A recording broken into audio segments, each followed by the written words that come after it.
Hello students, welcome to this new lecture of the new chapter. Now today in this lecture we are going to start the new chapter, that is classification of plants. We are going to learn the chapter classification of plants. Okay. Now in the previous chapter you may have learned how the classifications of microorganism is done. Okay. Around 87 millions of the species including aquatic and the earth or on the land. Okay, total there are 87 million species. Now the scientists have got the questions, if I have to study the particular living organism, then we have to study each and every living organism.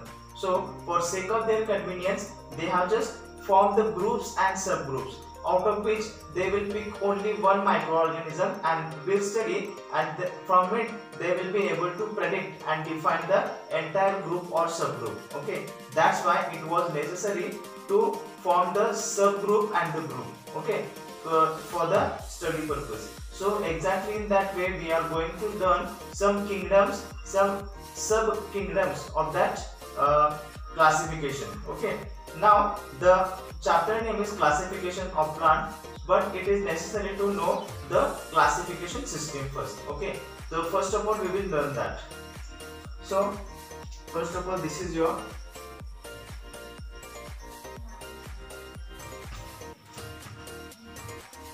living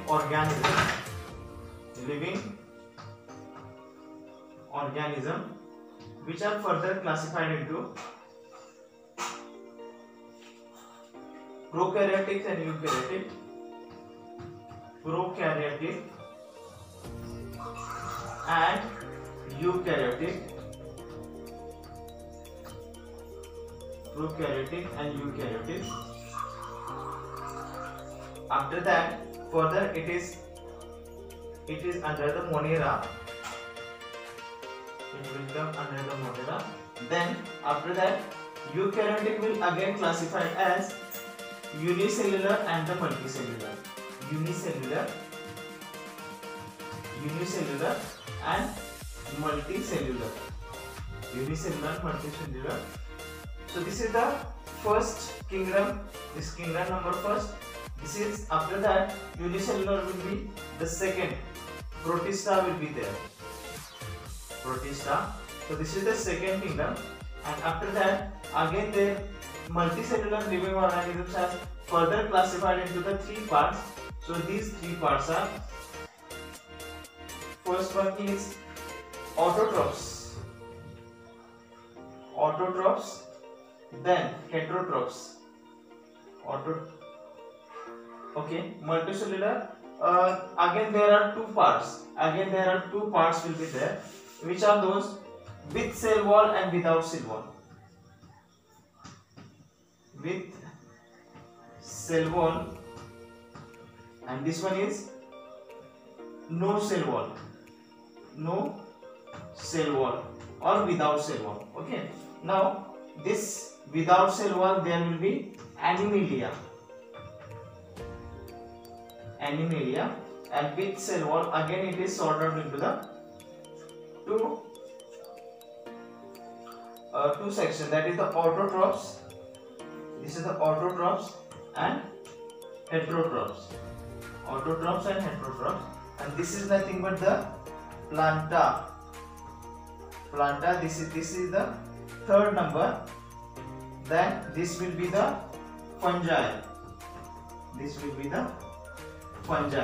So this is the fourth number, and Animalia is fifth number. Okay.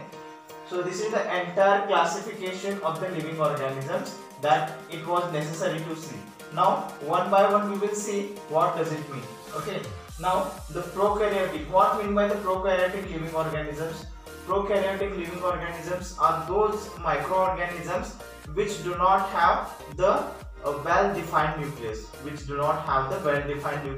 and if you observe them under the microscope, then you will find that there is the very thin cell wall. So it is very hard to differentiate that part of the microorganisms and the outside part of the microorganism. So the cell wall is very thin. Okay, so we won't be distinguished very easily. So this is nothing but the prokaryotic living organism. Now as far as the eukaryotic living organisms are having the well-defined nucleus, and if you see them under the microscope, then you will be able to see very easily the thicker cell wall or the cell membrane, you can see very easily. So this is the prokaryotics and eukaryotics. Now the prokaryotics is again classified under the kingdom first, that is kingdom Monera. Prokaryotics are classified into the first kingdom, that is kingdom Monera, and eukaryotics are further classified into the unicellular microorganisms and the multicellular microorganisms. Okay. Now after that, unicellular will be classified under the kingdom Protista. Here. Okay. Now after that, multicellular is again classified into the with cell wall and no cell wall, or without cell wall. With cell wall and without cell wall. And again, if you see, first of all we will understand the meaning of unicellular microorganisms and the multicellular microorganisms. So uni means one. So the microorganisms which contains only one cell into it is called as a unicellular microorganisms, and this kingdom is classified under the Protista. And after that, multicellular microorganisms are those microorganisms which have more than two cells. It contains more than two cells. Those microorganisms are called as the multicellular microorganisms. Okay. Again, those multicellular microorganisms are classified under the two sections, with the cell wall and the without cell wall. With cell wall and the without cell wall. Now we will see that is the without cell wall will be classified under the kingdom number 5, that is the Animalia. Kingdom number 5, Animalia. So with the cell wall they will be classified autotrophs and heterotrophs. So the autotroph will be classified under the third number of kingdom, that is the kingdom Planta, and the heterotrophs will be classified under the fourth number kingdom, that is the fungi. Okay. Now we will understand what mean by autotrophs and the heterotrophs. So the autotrophs are the microorganisms which can perform the photosynthesis, or those microorganisms or organisms that do not depend on any other microorganisms or any other cell for their nutrition. Those microorganisms are called as autotrophs. Okay, and they are third number of kingdom, classified as the Planta. Now after that, with the cell with cell wall is classified into the heterotrophs, and they are classified under the fourth number of kingdom, that is the fungi. So the heterotrophs means those living microorganisms which are dependent on other cell or other animals or the plants for their nutrition. They are not having the capability to prepare the food by their own. Okay, so those microorganisms are called as the heterotrophs. Those microorganisms are called as the heterotrophs. Okay, so these are classified under the fungi. So these are the 5 kingdoms under which the entire living organisms we have been classified. We have seen its a meaning, its a definitions, and its a explanation also. Okay, now we will move further part of this topic. Next one is basis of classification. Next one is basis of classification. Basis of classification.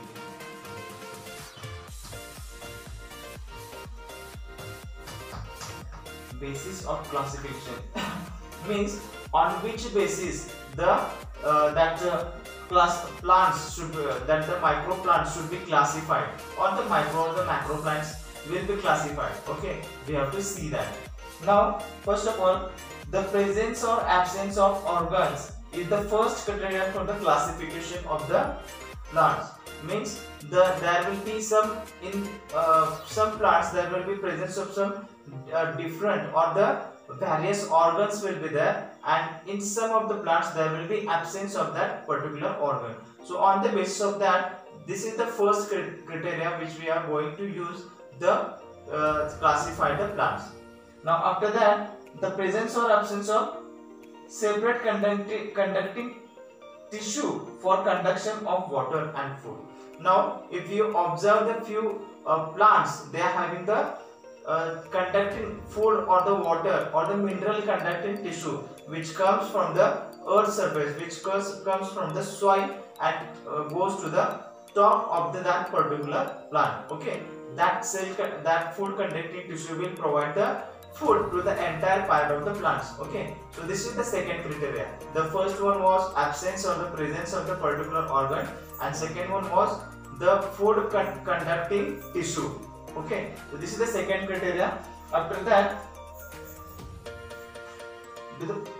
now if they have whether the seeds are enclosed in the fruit or do not, also the important criteria of classification.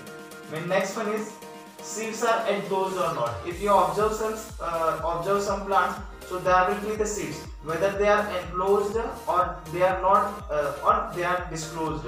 On the basis of that, the classification has to be done. Again, I will repeat the criteria on basis of which the classification has been done.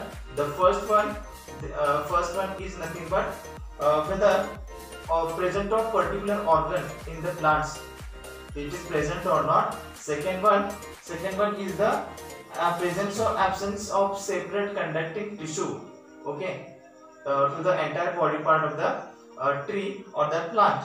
And the third one is the that seeds whether they are enclosed or not. So these are the three criteria on the basis of which the classification of plant has to be done. Now after that, the important criteria of classification plants grouped depending upon the number of cotyledons in seeds. So cotyledons, what is meant by cotyledons, and all these things we will see in detail when there will be the exact classification we will start.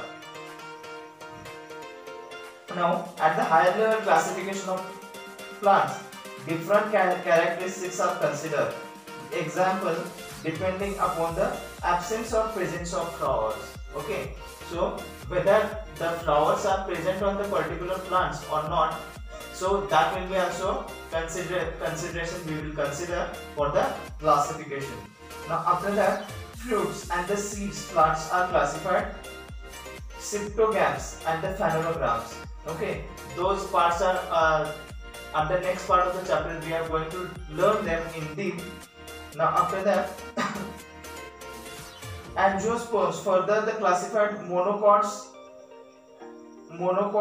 and the dicots depending upon the number of cotyledons it needs. So what it's exactly mean, so we will learn when the exactly classification will start. Okay, now we will see the exact classification we are going to start now. So the first one is cryptogams.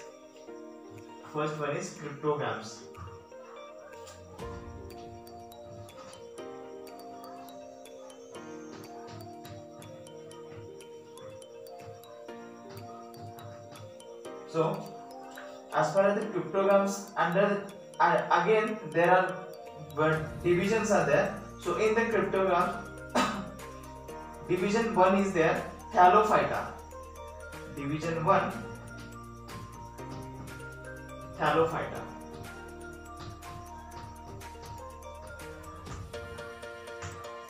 Okay, now these plants grow mainly in water. Means the division 1, the cryptogams in that division 1, that is Thallophyta, mainly grows in the water. This group of plants which do not have the specific part like a root, stem, flowers. Okay, means as far as its characteristics are concerned, so first of all, they will be exist in water, and second one characteristics is they do not have stem, flower or seeds. They don't have the fruit, flower or the seeds, and they are autotrophs. Okay, they are the autotrophs. After that, example is algae. And great diversity. They may uni or multi. They may unicellular or multicellular. Okay, and after that, example algae, Spirogyra, Ulothrix. Okay, now some of them found in the fresh water, some of them found in the saline water. Fresh water or saline water. Fresh water or the saline water. Now after that, these are usually soft fiber like body. How their structure is? Soft fiber like body. Soft fiber like body is there. And after that, various types of fungi, yeast, molds which do not have the chlorophyll are also included in this group. Okay, fungi like yeast are also classified into this group. Now this all the characteristics we will learn again. So in the first classification, that is the cryptogams, in that division 1 we are going to learn is Thallophyta. Okay students, these are the few main characteristics of the cryptogams division 1 and in that Thallophyta. Okay, so I have written them one by one. So one by one it's an explanation we are going to see now. So in that, the first characteristics is the water, means those are the aquatic animals or the aquatic living organisms. If you see the sample of saline water or the fresh water, then you will be able to see under the microscope, and there will be the fungi or the Spirogyra or the whichever the microorganisms will be there, present in that particular you can see the particular cell or the particular organisms you will be able to see under the microscope. Okay, now after that, the second one, they do not have the specific parts like a seed, fruit, flower or the stem. Okay, these parts usual parts like the fruits, flowers or the stems are absent there. Okay, they do not have these like parts. Now they are the autotrophs like algae. Autotrophs like algae means algae is the microorganisms which contains the chloroplast, which means it is capable to produce their food with the help of the photosynthesis process, and that's why they can prepare their food by their own. So we can call them autotrophs. Okay, now after that, they are unicellular or multicellular. Few of them are unicellular and few of them can be multicellular. Okay, so the cryptogams under the division 1, that is the Thallophyta, may be unicellular or the multicellular. Now after that, the next characteristics is the fresh water or the saline water. Okay, so these Thallophyta can be found under the fresh water or the saline water. Their existence is fresh water or the saline water. So this is their habitat. Now after that, they are having the soft fibrous. They are having the soft fibrous fiber-like body. If you observe their body, then soft and the fibrous like a body is there. Okay. Now as far as it's an example, now various types of fungi like yeast. Fungi like yeast are also classified under this group. Fungi are classified under this group. Okay. Now these are called as a Thallophyta. So best example we will take, that is the Spirogyra. Okay. If you take the example, that is the Spirogyra. Now after that we will say the second division 2. This is second division 2.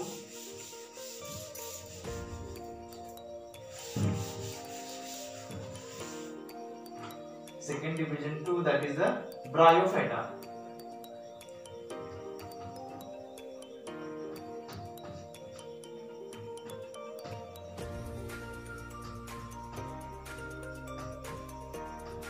Now first of all I will write its characteristics and then I will explain. Okay.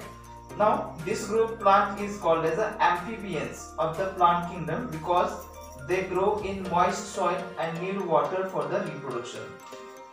So the first characteristic is moist soil. Moist soil, and we will make the second one that it needs water for the reproduction. Water for reproduction. Water for reproduction. After that, that's why they call it amphibians. The plants are thalloid, multicellular, and the autotrophs. Okay. Thalloids, multicellular, and autotrophs, and after that they reproduce by spore formation.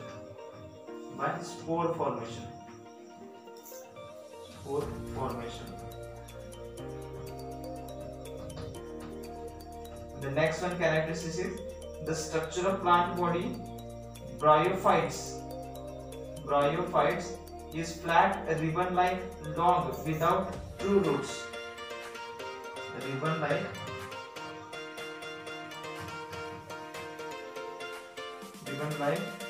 flat. Means the structure is little bit flat, and root-like rhizoids.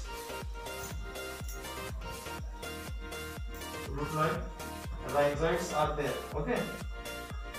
After that, they do not have the specific tissue conduction of food.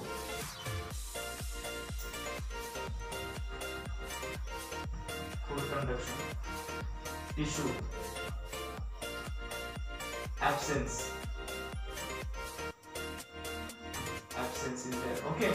So these are the few characteristics of the second division, that is the Bryophyta. Okay. Now one by one I will explain. So first one is moist soil. So as far as the habitat of the Bryophyta is concerned, they basically found in the moist soil. Moist soil means there should be some water content in that soil, and there should be some moist air should be there. Moisture should be there in that particular soil. Then we will be able to found the Bryophyta type of division in the moist soil. Okay. So this is they should found in the moist soil. Second one is water for reproduction. So they requires the water for the reproduction. That's why they are called as the amphibians. That's why those are called as the amphibians.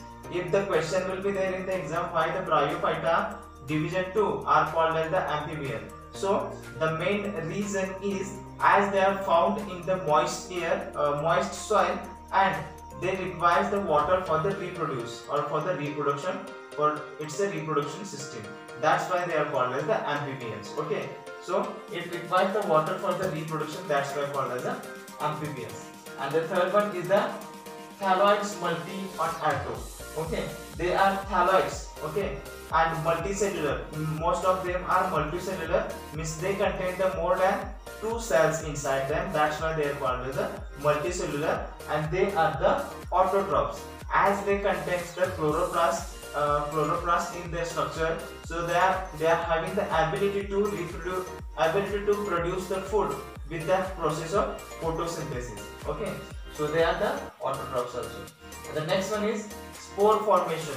So the reproduction system they are just acquired with the help of spore formation. So the spore formation is the system from which they reproduce. Spore formation means there will be the certain spores are formed which plays the main role in the reproduction system, and that's what the method of reproduction they are using, and that's why they are performing the reproduction system with the help of spore formation.